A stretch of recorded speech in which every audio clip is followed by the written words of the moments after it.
দর্শক স্বাগত জানাচ্ছি কিভাবে শিখব ইউটিউব চ্যানেলের আরও একটি নতুন ভিডিওতে। আজকের ভিডিওতে আমরা মাইক্রোসফট এক্সেলের খুব সুন্দর একটি ব্যবহার দেখব। মাইক্রোসফট এক্সেলের কাজ হয়তো অনেকেই জানেন, কিন্তু কাজগুলোকে আমরা কত সুন্দরভাবে উপস্থাপন করতে পারি সেটাই কিন্তু অনেক বড় বিষয়।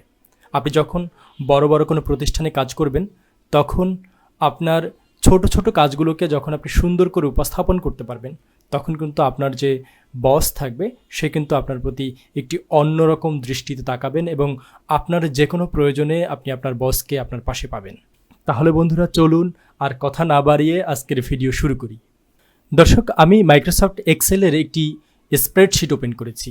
এখানে কিন্তু খুব বেশি কাজ নেই, অল্প একটু কাজ আমি আপনাদেরকে দেখাতে চাচ্ছি।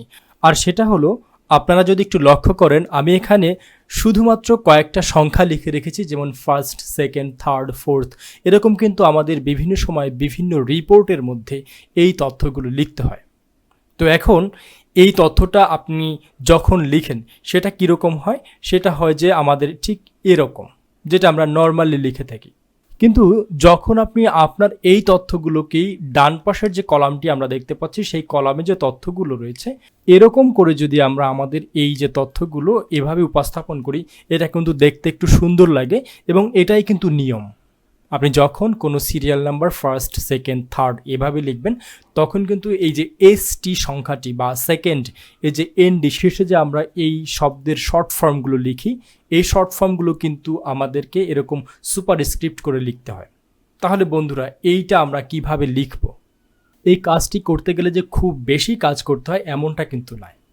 আমরা এই কাজটাকে খুব ইজিলি একটা শর্ট টেকনিকের মাধ্যমে করতে পারি। আমরা কিভাবে করব?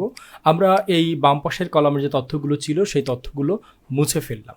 আমি এখানে কি লিখেছি? First, 1ST first. আমাদের কি করতে হবে? আমাদের এই এসটি এই লেখাটাকে আমাদের কি করতে হবে? সুপারস্ক্রিপ্ট করতে হবে, অর্থাৎ উপরে নিয়ে আসতে হবে। এজন্য আমাদের কি করতে হবে? এই যে এসটি লেখাটা, এই এসটি শব্দটাকে আমরা প্রথমে সিলেক্ট করব। সিলেক্ট করার পরে আপনি আপনার কিবোর্ড থেকে কন্ট্রোলের সাথে 1 বাটনটি প্রেস করবেন। কন্ট্রোলের সাথে 1 বাটনটি প্রেস করলে আপনার সামনে ফরম্যাট সেলের একটি পপ আপ মেনু চলে আসবে। এই পপ আপ মেনুর মধ্যে আমরা যদি একটু দেখি, এখানে অনেক কিছু তথ্য আছে, যেমন ফন্ট। এখানে আমি যে ফন্টটা ব্যবহার করেছি সেই ফন্টটা আমরা দেখতে পাচ্ছি। তারপর ডান পাশে রয়েছে ফন্ট স্টাইল, তো আমরা এই ফন্ট স্টাইলটা যেভাবে ইচ্ছে ব্যবহার করতে পারি। তারপর রয়েছে ফন্ট সাইজ, এটি কিন্তু আপনি আপনার ফন্ট যে অপশনটি রয়েছে সেখান থেকে পরিবর্তন করতে পারেন। এরপর আপনি চাইলে আন্ডারলাইন ব্যবহার করতে পারেন, আপনার লেখার মধ্যে চাইলে কালার ব্যবহার করতে পারেন।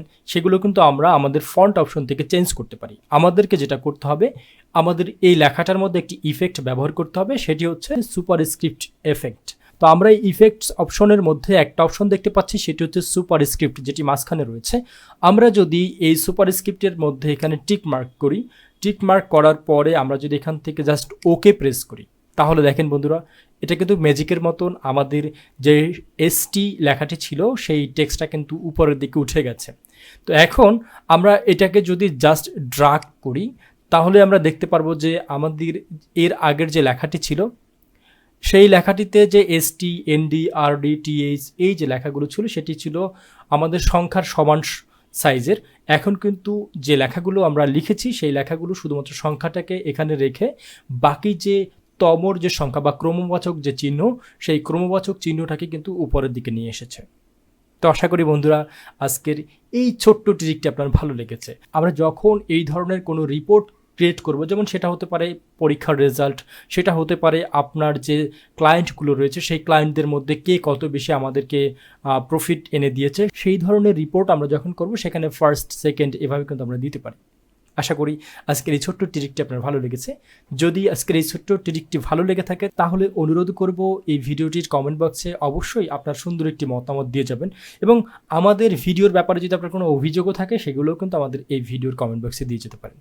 আর আপনি যদি আমাদের কাছ থেকে কোনো ধরনের সহযোগিতা নিতে চান, সেক্ষেত্রে ভিডিওর কমেন্ট বক্সে আমাদের ফেসবুক পেজ, ফেসবুক প্রোফাইল এবং ফেসবুকের যে গ্রুপ আছে সেই গ্রুপের লিঙ্ক দেওয়া আছে।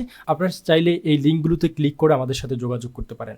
শেষ করার আগে একটি রিকোয়েস্ট করব যে আপনি যদি আমার চ্যানেলে নতুন হয়ে থাকেন, তাহলে অবশ্যই চ্যানেলটিকে সাবস্ক্রাইব করে পাশে থাকা যে বেল আইকনটি রয়েছে সেটিকে অন করে দিবেন।